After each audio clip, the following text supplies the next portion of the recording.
สำหรับพระเจ้าใหญ่วัดท่าสร้างเมืองปากงืมนครหลวงเวียงจันทน์แห่งนี้เป็นพระพุทธรูปที่ใหญ่ที่สุดอยู่ในประเทศลาวและติด10อันดับพระเจ้าใหญ่ที่สุดของโลกซึ่งมีความสูงถึง54เมตรและมีหน้าตัก30เมตรตั้งโดดเด่นสง่างามอยู่ใกล้กับแคมฝั่งแม่น้ำงืมเมื่อเฮาแนมมาจากอีกฝั่งของสายน้ำงืมจะเห็นเกศของพระเจ้าใหญ่ได้อย่างสวยงามมีแสงแวววาวเฮืองหุงเหลืองเหลื่อมพ่นเด่นขึ้นสูงกว่าปลายไม้พาให้คนหลายคนประทับใจในเวลาพบเห็นสิ่งที่พิเศษอีกอย่างหนึ่งแมนจอมสุดเกศของพระเจ้าใหญ่องค์นี้แมนเฮ็ดด้วยน้ำคำหนัก1กิโลปลายและอยู่ภายในจอมเกศแมนได้บรรจุพระคำเอาไว้มีน้ำหนัก3กิโลปลาย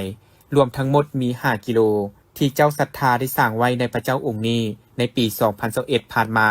เพื่อเป็นมรดกอันล้ำค่าทางพุทธศาสนาทางวัฒนธรรมของชาติตลอดไป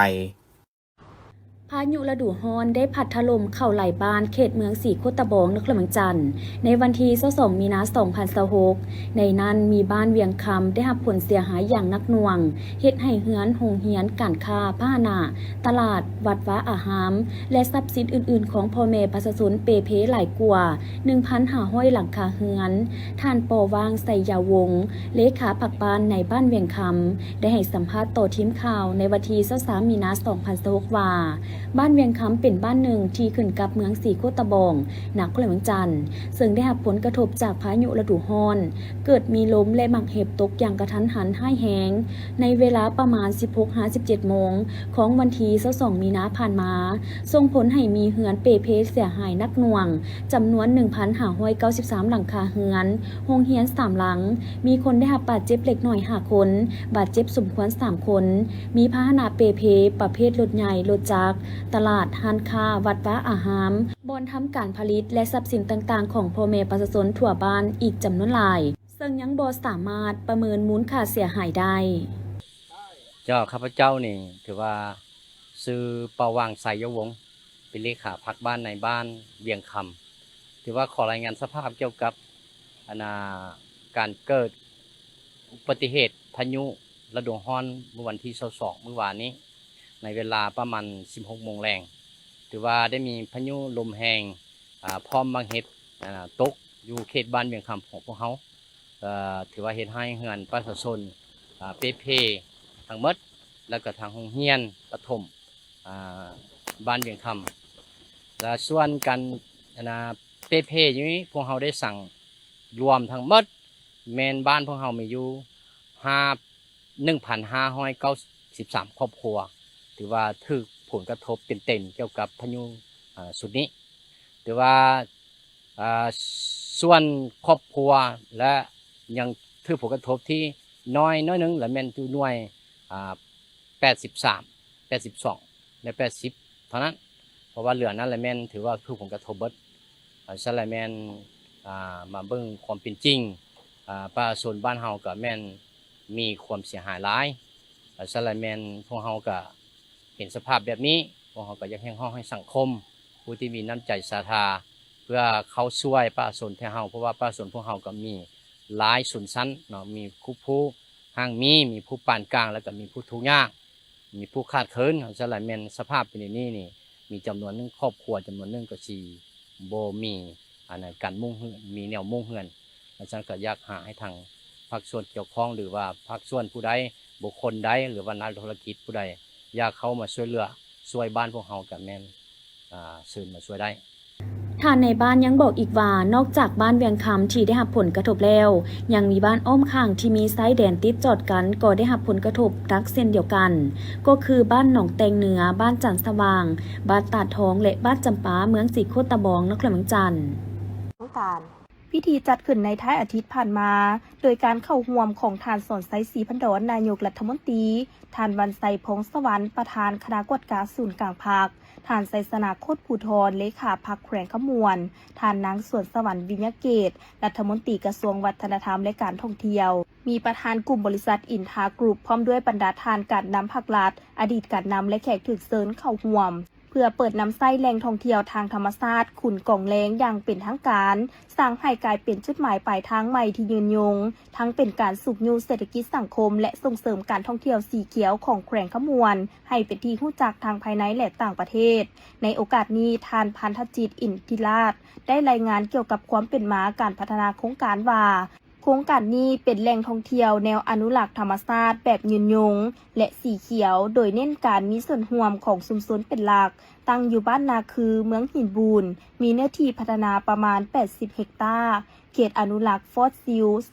350เฮกตาร์และเขตอนุรักษ์ปกปักรักษาและฟื้นฟูป่าต้นน้ำ 25,000 กว่าเฮกตาร์ถึงแม้โครงการจะได้ประสบกับอุปสรรคหลายประการโดยเฉพาะการระบาดของโควิด -19 แต่ด้วยการนำพาของภาครัฐและการร่วมมือจากทุกภาคส่วนได้เฮ็ดให้โครงการดำเนินไปได้อย่างสำเร็จสำหรับระยะที่1นี้ได้พัฒนาเฮือนพัก108หลังร้านอาหารและคลับเฮาส์4แห่งพร้อมกิจกรรมท่องเที่ยวหลายกว่า30กิจกรรมสามารถรองรับนักท่องเที่ยวได้ประมาณ 3,000 คนต่อมือและแขกพักค้างคืนได้300คนต่อมือโดยมีเป้าหมายรองรับนักท่องเที่ยวให้ได้ถึง1ล้านคนต่อปีพิเศษเขตนี้ยังได้ค้นพบถ้ำหลายกว่า20แห่งที่สวยงามและอุดมสมบูรณ์การค้นพบฟอสซิลที่ซากพืชและสัตว์มีอายุกว่า500ล้านปีในภูเขาถือเป็นคำสัญญาสำคัญของสวนสาธารณะธรณีวิทยาศาสตร์แห่งชาตินอกจากนี้โครงการยังได้สร้างเวียกงานให้ประชาชนกว่า300กว่าตำแหน่งช่วยยกระดับรายได้และสุขยูเศรษฐกิจท้องถิ่นให้เติบโตในอนาคตทางโครงการยังมีแผนพัฒนาเพิ่มเติมเช่นโรงแรมสนามกอล์ฟ18หลุมและสิ่งอำนวยความสะดวกอื่นๆเพื่อยกระดับให้เป็นศูนย์กลางท่องเที่ยวในภาคกลางของประเทศการบริการน้ำมันเสื้อไฟโดยเฉพาะน้ำมันก๊าซส่วนและแอดซังพิเศษอยู่สปป.ลาวตั้งแต่เกิดมีสภาพการความหุนแฮงอยู่ตะเว้นออกกลางส่งผลให้การสนองน้ำมันแก่ประชาชนบ่ปกติและประชาชนก็มีความแตกตื่นและกังวลต่อกับสถานการณ์พากันลังไหลไปต่อคิวใส่น้ำมันเป็นจำนวนหลายในแต่ละวันเฮ็ดให้ปั๊มน้ำมันแต่ละปั๊มมีความหนาแน่นบางปั๊มปิดบริการเนื่องจากสนองน้ำมันบ่ทันแต่บริษัทปิโตรเลียมเทรดดิ้งลาวมหาชนหรือปั๊มน้ำมันพลัสแม้นเป็นอีกปั๊มหนึ่งที่ยังคงพยายามนำเข้าน้ำมันเพื่อสนองประชาชนจนมาถึงปัจจุบันเห็นว่าสถานการณ์ของประชาชนมาใส่น้ำมันแม้นเริ่มเบาบางลงก่อนอาทิตย์ผ่านมาซึ่งทานคำพูดสมบูรณ์ผู้อำนวยการฝ่ายบริหารสินค้าบริษัทปิโตรเลียมเทรดดิ้งลาวมหาชนได้ให้สัมภาษณ์ในวันที่23มีนาคม2026ที่สำนักงานใหญ่บริษัทปิโตรเลียมเทรดดิ้งลาวมหาชนนครหลวงเวียงจันทน์ให้ฮู้ว่าปัจจุบันบริษัทปิโตรเลียมเทรดดิ้งลาวมหาชนยังนำเข้าน้ำมันเสื้อไฟจากต่างประเทศเป็นปกติถึงแม้นว่าจะมีสภาพการผลกระทบอยู่ภาคพื้นตะวันออกกลางแต่ย้อนบริษัทมีสัญญาซื้อขายระยะยาวกับผู้ให้บริการก็คือผู้ร่วมสัญญากับฝ่ายประเทศไทยสิงคโปร์มาเลเซียญี่ปุ่นและสาธารณรัฐเกาหลีซึ่งบริษัทพร้อมที่จะสนองน้ำมันให้สังคมตามความสามารถและยังนำเข้าน้ำมันทั่วประเทศทั้งก๊าซส่วนและแอดซังเฉลี่ยประมาณ5ล้านลิตรต่ออาทิตย์ปัจจุบันปั๊มน้ำมันพลัสมีสาขาทั่วประเทศจำนวน105ปั๊มมีทั้งปั๊มที่บริษัทบริหารเอง30ปั๊มเหลือนั้นจะเป็นปั๊มของคู่ค้าของบริษัทซึ่งจะพยายามสนองน้ำมันอยู่แต่ละปั๊มโดยเฉพาะแมนปั๊มใหญ่และปั๊มที่อยู่เขตชุมชนตัวเมืองใหญ่นครหลวงเวียงจันทน์ส่วนต่างแขวงบริษัทก็ได้จะส่งน้ำมันไปเรื่อยๆเพื่อบ่ให้ขาดเป็นต้นแขวงเวียงจันทน์อยู่เมืองวังเวียงเมืองพลโฮงเมืองกาสีแขวงสยามบุรีแขวงบุรีคำไซแขวงขมวนแขวงสวรรณเขตและแขวงจำปาสักสวัสดีข้าพเจ้าคำพุทธสมบูรณ์นะซึ่งเป็นผู้อำนวยการในการสนองสินค้าเนาะสมมือนี้หมายความว่าทางบริษัทของพวกเราก็ถือว่าได้ทำการสนองน้ำมันเข้าให้แก่บรรดาปั๊มของพวกเราที่เป็นบ่ว่าจะเป็นปั๊มที่บริษัทบริหารเองหรือว่าปั๊มที่เป็นบริษัทปั๊มแฟรนไชส์ของพวกเรา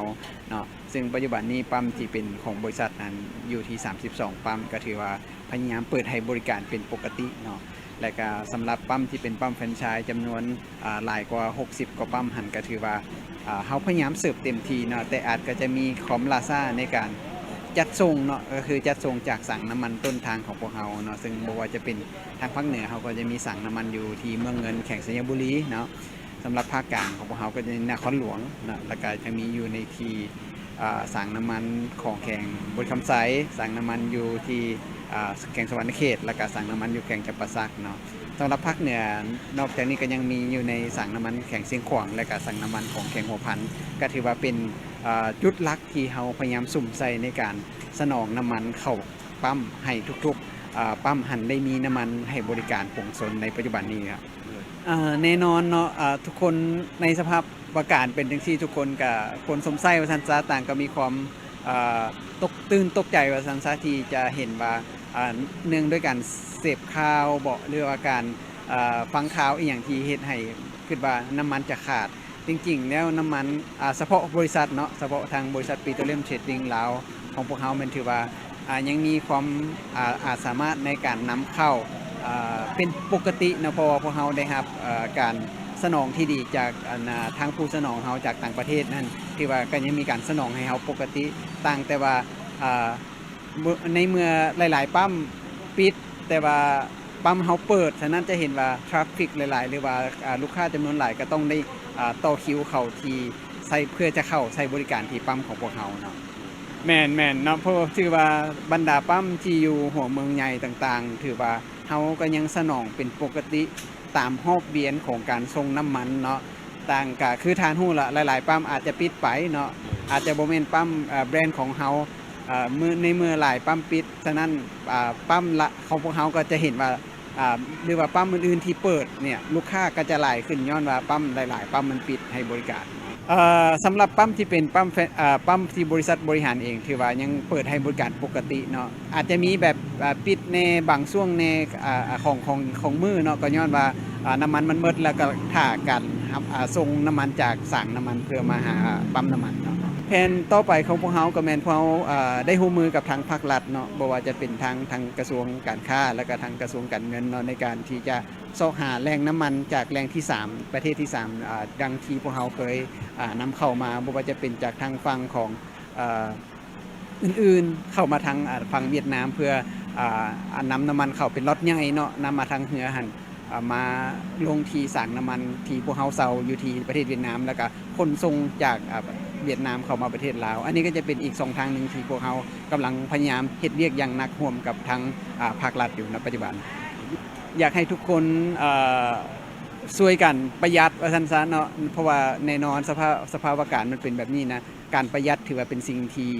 ดีที่สุดเนาะบ่ว่าจะเป็นการใช้รถร่วมกันเนาะเดินทางร่วมกันประชุมทางไกลบ่หรือว่า work from home บ่หรือว่าใช้รถทางเลือกอื่นๆเนาะเพื่อเป็นการช่วยประหยัดและเฮ็ดให้สถานการณ์ในการสนองน้ำมันเชื้อไฟอยู่ในประเทศมีความมั่นคงนะ จากสถานการณ์ต่อคิวใส่น้ำมันและเฮ็ดให้แต่ละปั๊มหนาแน่นในระยะผ่านมาจนถึงปัจจุบันภาคส่วนที่น่าเห็นใจที่สุดนอกจากประชาชนแล้วก็แม่นพนักงานตามปั๊มต่างๆที่ยืนให้บริการประชาชนหรือลูกค้าที่มาเติมน้ำมันจนบ่มีเวลาได้พักผ่อนและพัดเปลี่ยนการกินข้าวเพื่อเฮ็ดให้การบริการต่อเนื่องซึ่งพนักงานปั๊มน้ำมันพลัสให้สัมภาษณ์ว่าในอาทิตย์ผ่านมาแม่นเป็นระยะที่หนักหน่วงที่สุดที่ให้บริการใส่น้ำมันเนื่องจากคนมาต่อแถวเป็นจำนวนหลายเฮ็ดให้การบริการยุ่งยากจึงอยากฝากถึงสังคมให้เข้าใจผู้บริการและขอให้รักษามารยาทการเข้าคิวใส่น้ำมันทั้งให้เกียรติซึ่งกันและกันเพื่อการบริการจะได้สะดวกว่องไวขึ้นข้าพเจ้าซื้อเท่าผู้โค้งเนาะเป็นพนักงานอยู่ปั๊มพัดพ้นท่านหนึ่งแล้วก็บ่อันนี้เบาบางแน่แล้วช่วง4-5 มื้อช่วง4 มื้อมานี่มันรถก็บ่ติดขัดเพราะบันไดพี่เต้อยากให้พวกลูกค้ามาใส่น้ำมันเติมน้ำมันนี่อยากให้มีสติว่าบ่ไผก่อนเขาก่อนพามดังเขาดังบ่ญาติแซงกันให้ใจเย็นๆมีแต่ว่าฝากถึงลูกค้าเฮามาใส่น้ำมันเนาะมีแต่ว่าให้ใจเย็นๆนั่นแหละว่าเฮาก็ทั้งพนักงานเฮาก็เมื่อยทั้งพวกเจ้าก็แลฮอดแดดยังย่ำท่านะให้ใจเย็นมีสตินำกันให้มากกว่าเขาก่อนจังซี่แหละมีแต่ว่าฝากถึงลูกค้าปั๊มของเฮาได้เปิดทุกมื้อปกติสำหรับแผนการสนองน้ำมันในต่อหน้าทั้งบริษัทได้เฮ็ดเวียกร่วมกับกระทรวงอุตสาหกรรมและการค้าและกระทรวงการเงินเพื่อซอกหาแหล่งน้ำมันจากต่างประเทศเข้ามาเพิ่มเติมก็คือประเทศที่3โดยจะนำเข้ามาแบบเป็นเรือและรถขนาดใหญ่ปัจจุบันได้มีการเจรจาซื้อขายกับคู่ค้าที่เป็นพันธมิตรโดยได้รับการช่วยเหลือและอำนวยความสะดวกจากกระทรวงการเงินกระทรวงอุตสาหกรรมและการค้า โดยกระทรวงการต่างประเทศเป็นขวดต่อให้บริษัทจัดซื้อจัดหาน้ำมันจากประเทศที่ 3 เข้ามาลาวเฮาถ้าหากมีผลสำเร็จบริษัทจะนำเข้าผ่านทางเรือของประเทศเวียดนามพิธีเฉลิมฉลองการหับฮ้องเอาอุทยานแห่งชาติหินน้ำนอเป็นมรดกโลกทางธรรมชาติได้จัดขึ้นในวันที่ 19 มีนาคม 2026ที่เมืองท่าแขกแขวงขมวนซึ่งอุทยานแห่งชาติหินน้ำนอเป็นมรดกโลกทางธรรมชาติแห่งทำอิฐของสปป.ลาวมีเนื้อที่ทั้งหมด 82,000 เฮกตาร์มีความโดดเด่นด้านธรณีศาสตร์ชีวนานาพันธุ์ที่อุดมสมบูรณ์และภูมิสันฐานภูหินปูนที่สวยงามเป็นเอกลักษณ์ขบวนการก้าเกี่ยมและเสนอเพื่อให้ได้รับการรับรองเป็นมรดกโลกนี้ใช้เวลา20 กว่าปีโดยได้รับการสนับสนุนอย่างต่อเนื่องจากรัฐบาลเวียดนามและรัฐบาลเยอรมันผ่านองค์การ GIZ ซึ่งได้รับการรับรองอย่างเป็นทางการในกล่องประชุมคณะกรรมการมรดกโลกครั้งที่ 47 ที่จัดขึ้นในวันที่ 13 กรกฎาคม 2025 ที่นครหลวงปารีสประเทศฝรั่งการรับรองครั้งนี้ถือเป็นประวัติศาสตร์สำคัญของสปป.ลาวเนื่องจากเป็นมรดกโลกทางธรรมชาติแห่งทำอิฐของประเทศและเป็นมรดกโลกทางธรรมชาติแบบร่วมไส้แดน2ประเทศแห่งทำอิฐในภาคพื้นอาซีตะวันออกเฉียงใต้ที่ได้เชื่อมต่ออุทยานแห่งชาติฟ้องหยาแก่บางของประเทศเวียดนาม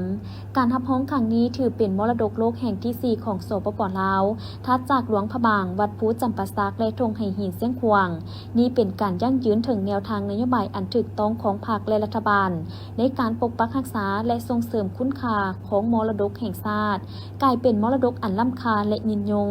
นำไส้เป็นทายแห่งด้านการท่องเที่ยวให้เกิดประโยชน์สูงสุดเพื่อประกอบส่วนเข้าในการพัฒนาเศรษฐกิจสังคมตามที่สีเขียวยืนยงปรับปรุงชีวิตการเป็นอยู่ของประชาชนบรรณเผ่าให้นับมือดีขึ้นเป็นก้าว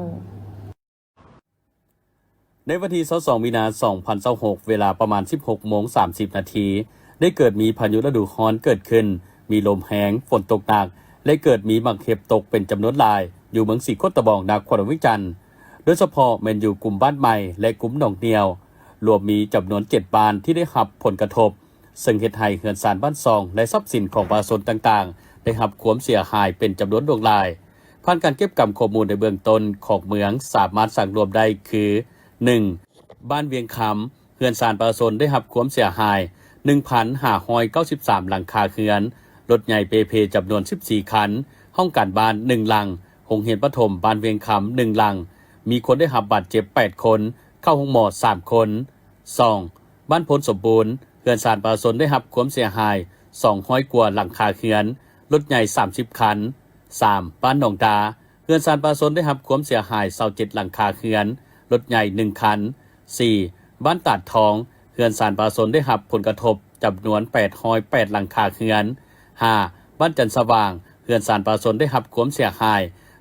1,669 หลังคาเรือนรถใหญ่วัด1หลังโรงเรียนมส1แห่งโรงเรียนอนุบาล1แห่งสุขศาลาบ้านจันทร์สว่าง1แห่งศูนย์ผลิตยาวัคซีน1แห่ง 6. บ้านหนองแตกเหนือเฮือนศาลประชาชนได้รับผลกระทบจำนวน45หลังคาเรือนรถใหญ่1คันโรงเรียนเลี้ยงเด็กโรงเรียนประถม1แห่ง 7. บ้านใหม่เฮือนศาลประชาชนได้รับผลกระทบจำนวน200 กว่าหลังคาเรือนบาดเจ็บ1คนสั่งรวมผลเสียหายทั้งหมดมี 4,542 ครอบครัวท่านผู้ชมนี่แมนข้อมูลที่น่าฮู้เกี่ยวกับฝนหมักเห็บมักจะเกิดมาจากเมฆฝนฟ้าคะนองขนาดใหญ่หรือคูมูโลนีบัสซึ่งมีขบวนการก็คือหยาดน้ำฝนถูกกระแสลมที่พัดแห้งในก้อนเมฆดันให้ฟูขึ้นไปในระดับที่สูงหลายและมีอุณหภูมิต่ำกว่าจุดเยือกแข็งหยาดน้ำเหล่านั้นจึงกลายเป็นน้ำก้อนน้ำก้อนจะถูกลมพัดหมุนเวียนขึ้นลงภายในเมฆเฮ็ดให้มีสั้นน้ำก้อนมาก็เพิ่มขึ้นเรื่อยๆจนก้อนใหญ่และหนักเมื่อลมบ่สามารถพยุงน้ำหนักไว้ได้มันจึงตกลงมาสู่พื้นดินเป็นหมักเห็บส่วนหลายจะมีขนาดเท่าเม็ดถั่วหรือหมากหินแห่แต่ถ้าพายุแห้งหลายอาจจะใหญ่เท่ากับหมักนาวหรือหน่วยเบสบอล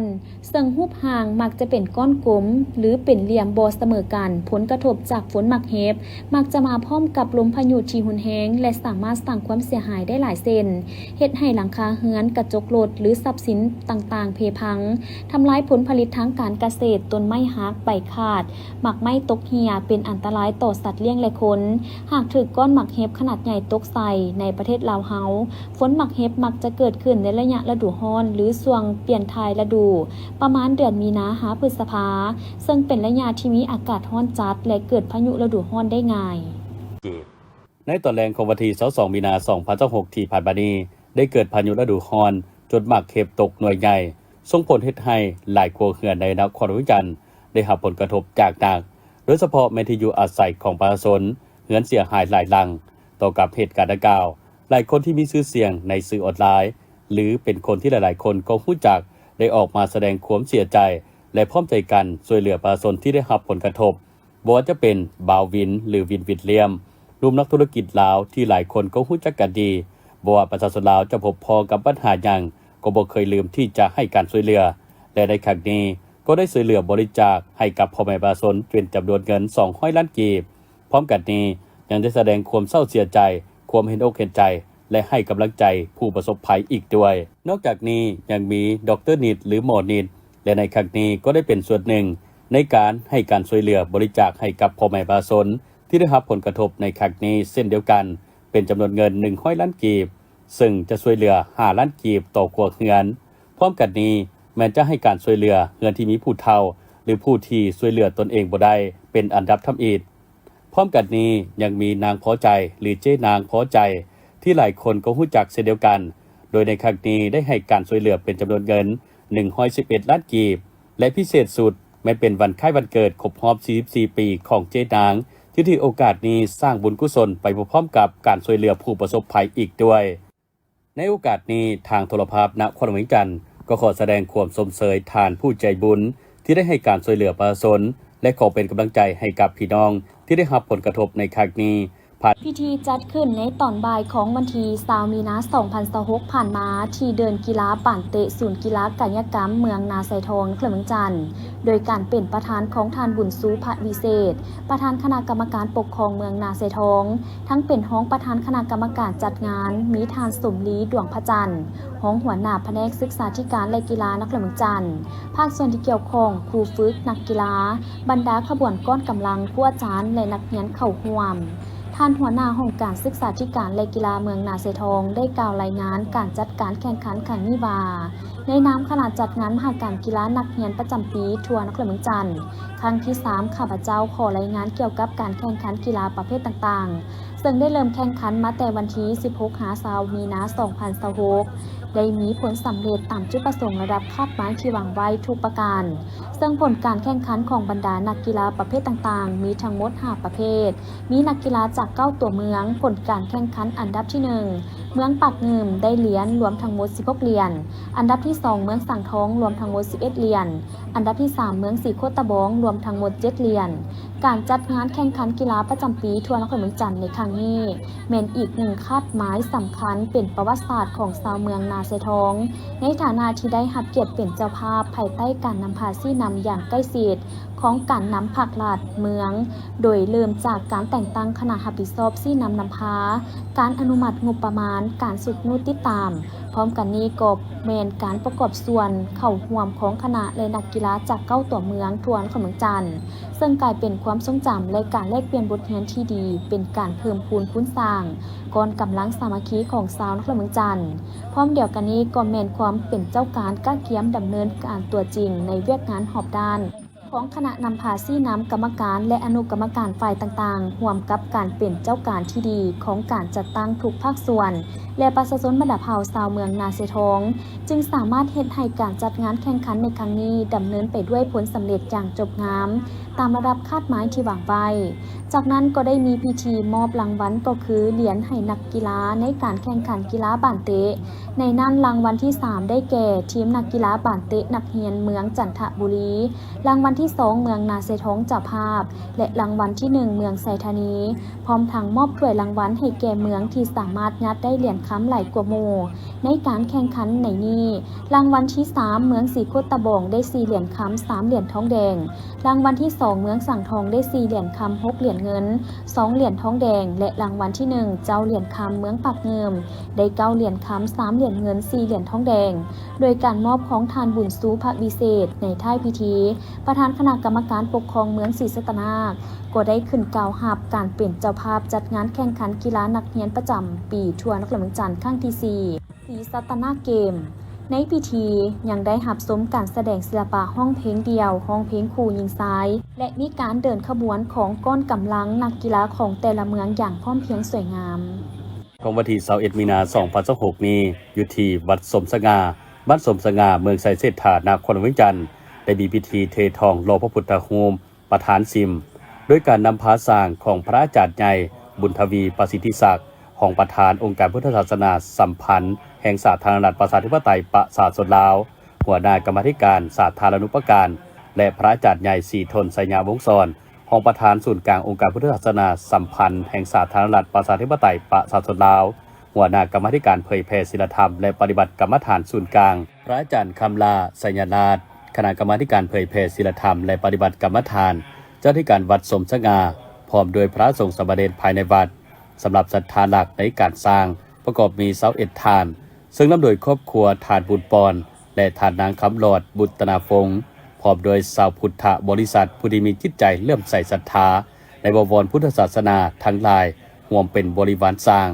ได้พร้อมเพรียงกันร่วมพลังสามัคคีเททองหล่อพระพุทธรูปประติมากรรมมิ่งบานมิ่งเมืองซึ่งเป็นพุทธศิลปะลาวล้านสร้างในพิธีเททองหล่อพระพุทธรูปประธานซิมในครั้งนี้ได้รับความเมตตาเป็นประธานพิธีทางศาสนาโดยพระอาจารย์ใหญ่บุญมีญาณวีโรคณะที่ปรึกษาศูนย์กลางองค์การพุทธศาสนาสัมพันธ์แห่งสาธารณรัฐประชาธิปไตยประชาชนลาวโดยการเข้าร่วมของพระอาจารย์อธิปไตยไมตรีจิตของประธานหัวหน้าห้องการบริหารงานศูนย์กลางองค์การพุทธศาสนาสัมพันธ์แห่งสาธารณรัฐประชาธิปไตยประชาชนลาวพระเถรานุเถระในคณะบริหารงานองค์การพุทธศาสนาสัมพันธ์ลาวนครหลวงเวียงจันทร์และองค์การพุทธศาสนาสัมพันธ์ลาวเมืองไสเศรษฐาฝ่ายคารวาสเป็นเกียรติเข้าร่วมโดยคณะนามเมืองไสเศรษฐาในการจัดตั้งบ้านสมสง่าตลอดฮอดบรรดาศรัทธาและอกตนญาติโยมได้ไหว้พระรับศีลฟังสูตรปริตะมงคลและฟังธรรมเทศนาซึ่งเมตตาแสดงธรรมโดยพระอาจารย์ใหญ่บุญทวีประสิทธิศักดิ์ซึ่งเนื้อในเกี่ยวกับพลังความสามัคคีเป็นโบเกิดแห่งผลสำเร็จจากนั้นก็ได้มีพิธีเททองหล่อพระพุทธรูปประธานซิมซึ่งหล่อโดยท้องสำเร็จมีหน้าตักกว้าง2 เมตรสูง 3.50 เมตรและจะประดิษฐานไว้อยู่ที่พัทธสิมมาวัดสมสง่าก็ถือว่ามีความภาคภูมิใจดีใจชื่นชมได้เห็นความสมานสามัคคีของอกตนญาติโยมสายบุญสายศรัทธาโดยเฉพาะกระแม่นพระเดชพระคุณญาติใหญ่ศรีทนไสยาวงศ์ศรหัวหน้ากรรมาธิการเผยแผ่ศีลธรรมปฏิบัติธรรมกรรมฐานเพื่อนได้นำพาสายบุญสายศรัทธาเทพธิดาธรรมและก็ตลอดถึงญาติโยมทั่วไปแล้วรวมกับปัดสมสง่าอาตมากับคนขวยพ่อแม่ประชาชนได้เหตุกิจกรรมนี้ก็ถือว่าเป็นที่ภาคภูมิใจเพราะว่าจุดประสงค์ ในการเฮ็ดบุญครั้งนี้ที่ทองหล่อพระนี่เป็นพระประติมากรรมเป็นพระมิ่งบ้านแล้วก็เป็นความสมานสามัคคีของออกตนญาติโยมตัวสารทิศได้มาร่วมในงานบุญครั้งนี้อาตมามีความภาคภูมิใจดีใจจุดประสงค์ก็เป็นเพื่ออยากให้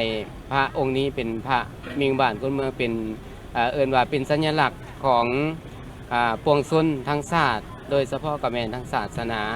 ชาวพุทธศาสนิกชนทั้งหลายบ่จำเพาะว่าเจ้าภาพผู้ใดผู้หนึ่งก็เป็นพระประติมากรรมเป็นพระมิ่งบ้านแล้วก็เป็นศรัทธาร่วมสายบุญสายศรัทธาทั่วไปและในงาน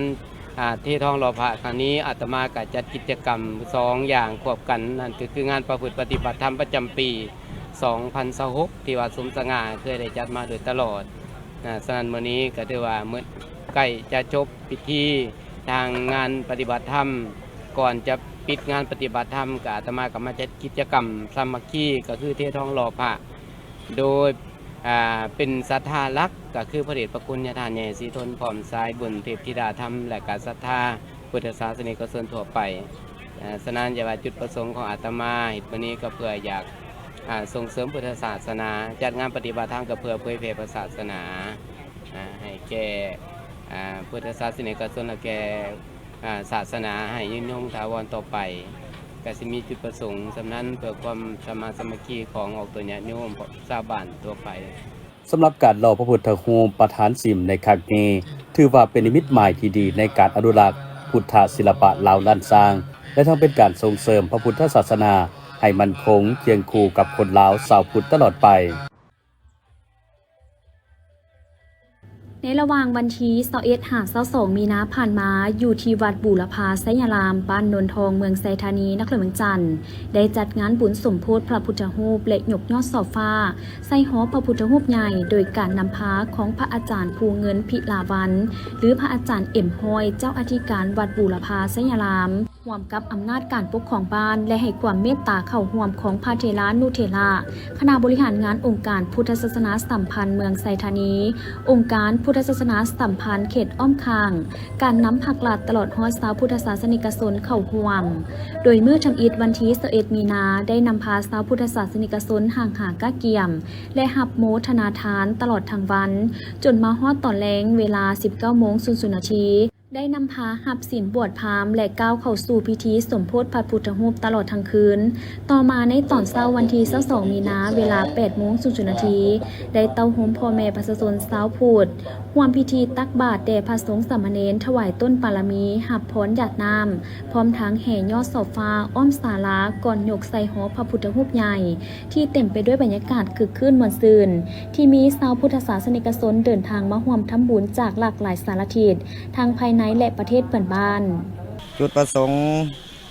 ที่เราได้จัดบุญคืนนี้ก็เพื่อจะได้สร้างหอพระที่ยังบ่ทันสำเร็จเนาะแล้วก็ศาลาแน่ที่ว่ามันเพ่เราจะได้ปฏิสังขรณ์ใหม่ฉะนั้นอาจารย์ก็ยังขาดหลายอันหลายอย่างอยู่เนาะเพราะว่าที่เป็นเล็กจริงยังนักขอกลังค่ารู้สิ่งต่างๆยังขาดหลายอันอยู่ก็จึงได้ประกาศข่าวออกตนญาติโยมทุกคนทุกฐานทั้งภายในและต่างประเทศมาร่วมสร้างน้ำกันคนละเล็กคนละน้อยคนละหอยคนละพันตามกำลังศรัทธาขอน้อมนมัสการและเจริญพรพระอาจารย์ก็ขอฝากถึงออกตนญาติโยมทุกฐานทุกคนทั้งภายในและต่างประเทศทั้งหลายให้มีศรัทธามาลาให้มีศรัทธามาลามีจิตหนึ่งใจเดียวกันจะมาร่วมสร้างอุปโมทนานำคณะสงฆ์พ่อแม่ครูบาอาจารย์วัดบุรพาสัญลักษณ์บาทเมืองทองเมืองเสธานีแล้วก็เราเมืองจันทร์ก็เจริญพรได้ตามกำลังศรัทธาสาธุในงานครั้งนี้นอกจากจะได้เห็นชาวพุทธเดินทางมาร่วมจากหลากหลายสารทิศแล้วยังเห็นได้ถึงความสามัคคีของประชาชนชาวบ้านนนทองที่ให้ความสำคัญต่องานบุญพร้อมเพียงกันก้าเกียมจัดแจงสถานที่และเดินทางมาร่วมทำบุญจนเหตุให้งานสำเร็จไปด้วยดีกระชั้นมื้อนี้ก็ถือว่าเป็นมื้อดีหนึ่งที่ได้ว่าจะจัดงานสมโภชพระขึ้นเพื่อหาสมทบทุนฮอนเพื่อสร้างและรับเนาะเพื่อปฏิสังขรณ์ถือว่าโครงหลังคาถือว่าองค์พระใหญ่ที่บ่ทันได้สำเร็จก็สั่นก็ได้เรียกร้องทั้งพ่อแม่ประชาชนที่บ้านไกลและไกลถึงญาติพี่น้องบ่ว่าอยู่ภายในประเทศและต่างประเทศก็ได้มาได้สมทบทุนฮอนก็เพื่อสร้างหลังคาดังกล่าวเพื่อให้มันสำเร็จก็สั่นทั้งข้าพเจ้าก็ในนามต่างหน้าก็บ่มีหยังก็ขอแสดงความขอบมกขอบใจเนาะทั้งพ่อแม่ประชาชนผู้อยู่ใกล้และไกลทั้งอยู่ต่างประเทศและภายในประเทศที่ได้มาเป็นเจ้าภาพเจ้าศรัทธาก็บ่มีหยังก็ขอไว้ใส่พร ผู้ที่ได้มาเป็นเจ้าภาพเจ้าศรัทธาก็จงมีสุขภาพเข้มแข็งมีพลามัยอันสมบูรณ์และสำเร็จในหน้าที่เวียกงานสำหรับชาวพุทธศาสนิกชนท่านใดผู้ที่มีจิตใจเลื่อมใสศรัทธาอยากร่วมทำบุญช่วยพัฒนาและสืบต่อสร้างหอพระพุทธรูปที่พร้อมสร้างปัจจุบันตามกำลังศรัทธาแม้สามารถเดินทางมาติดตามเบิงและร่วมถวายสร้างได้ตลอดระยะการก่อสร้างและคาดว่าจะให้สำเร็จก่อนระยะปีใหม่ลาวที่จะมาถึงนี้เที่ยวบินฮอบปฐมฤกษ์เสิงตูนครหลวงจันทร์ของสายการบินสื่อสวนแอร์ไลน์ได้เปิดบินอย่างเป็นทางการแล้วในวันที่22 มีนาผ่านมาโดยเส้นทางการบินใหม่แม่นใช้เวลาบินโดยกง2 ชั่วโมง 40 นาทีทุกๆวันจันทร์วันพุธวันศุกร์และวันอาทิตย์ เที่ยวบินกรุงดังกล่าวจะนำพาทานไปสู่การเดินทางข้างใหม่แบบสะดวกสบายประหยัดเวลาเอาใจนักเดินทางที่ต้องการท่องเที่ยวไปยังเมืองดังกล่าวและยังเป็นการกระตุ้นเศรษฐกิจโดยเฉพาะคะแนนการท่องเที่ยวของประเทศลาวเฮานํอีกเพราะการเดินทางที่สะดวกสบายและง่ายขึ้นพร้อมนี้เที่ยวบินดังกล่าวแม่นพร้อมที่จะพานักเดินทางไปสำรวจเสิงตูพบกับหมีแพนด้ายักษ์เพลิดเพลินกับหมอฮอนอาหารว่างสื่อสวนและทิวทัศน์กลางคืนที่น่าตื่นตาตื่นใจสัมผัสกับชีวิตเรียบง่ายกับสาและละครสื่อสวนยินดีต้อนรับสู่เสิงตูที่สวยงามในวันที่23 มีนาคม 2026 ที่สำนักงานปกครองเมืองศรีโคตบองคณะกรรมการคุ้มครองและป้องกันภัยพิบัติได้นำเอาเครื่องช่วยเหลือบรรเทาทุกข์แก้ไขฉุกเฉินมามอบให้คณะปกครองเมืองศรีโคตบองจากเหตุภัยพิบัติพายุมักเห็บตกที่ได้ส่งผลกระทบอย่างหนักหน่วงในวันที่22 มีนาผ่านมาให้เกียรติมอบโดยทานโพไซไสยสอนรัฐมนตรีกระทรวงแรงงานและสวัสดิการสังคมรองประธานคณะกรรมการคุ้มครองและป้องกันภัยพิบัติขั้นศูนย์กลางซึ่งกล่าวรับโดยทานอินปองทุมมาเลขาคณะพรรคเมืองศรีโคตบองโดยมีทานนางวิไลวรจันทราตีรองประธานคณะกรรมการปกครองนครหลวงเวียงจันทร์หัวหน้ากรมสังคมสงเคราะห์หัวหน้าห้องการกระทรวงทานหัวหน้าและห้องแผนกแรงงานและสวัสดิการสังคมนครหลวงเวียงจันทร์ในนามคณะกรรมการคุ้มครองและป้องกันภัยพิบัติขันนครหลวงเวียงจันทร์และคณะกรรมการคุ้มครองภัยพิบัติขันเมืองดังกล่าวเข้าร่วมสำหรับเครื่องที่นำมามอบในครั้งนี้ประกอบมีข้าวสารเจ้าเครื่องไส้เงินครัวเครื่องสุขอนามัยมุ้งสาดยางและน้ำดื่มรวมมูลค่า1 ตื้อ 402 ล้านกีบหลังจากที่เกิดเหตุการณ์ภัยพิบัติพายุหมักเห็บตกเขตเมืองศรีโคตบองในตอนแรงของวันที่22 มีนาคม 2026ซึ่งได้เฮ็ดให้บ้านเรือนประชาชนวัดสำนักงานและโรงเรียนได้รับความเสียหายจำนวน7บ้านหลายกว่า 4,000 ครอบครัวสำหรับเครื่องแมนมอบให้คณะเมืองศรีโคตบองเป็นผู้รับผิดชอบนำไปแจกจ่ายให้กับพ่อแม่ประชาชนผู้ที่ได้รับผลกระทบจากนั้นทานรัฐมนตรีกระทรวงพร้อมด้วยคณะก็ได้เดินทางลงไปพื้นที่ติดตามเบิ่งสถานการณ์ตัวจริงอยู่บ้านเวียงคำและบ้านจันทร์สว่างพร้อมทั้งได้ให้ทิศที่นำในการช่วยเหลืออย่างที่ด่วนเพื่อให้กลับคืนสู่สภาพเดิมโดยไว